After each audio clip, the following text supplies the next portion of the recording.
Hello everyone. Today I'm going to show you best 3 websites that will help you to practice small and big projects with C and C++.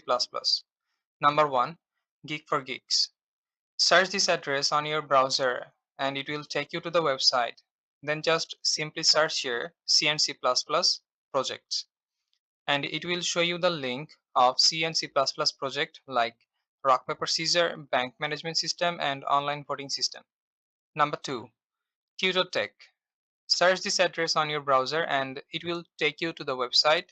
Then click on C from the menu bar and here are the projects. And these are quite big projects at the bottom like Cyber Management System, Secure Password Generator, etc. Number 3, Code with C. Search this website on your browser and simply search here C and C++ projects. And here are the 50 plus C and C++ projects with source code. Hope this video will be helpful for you. See you in the next video.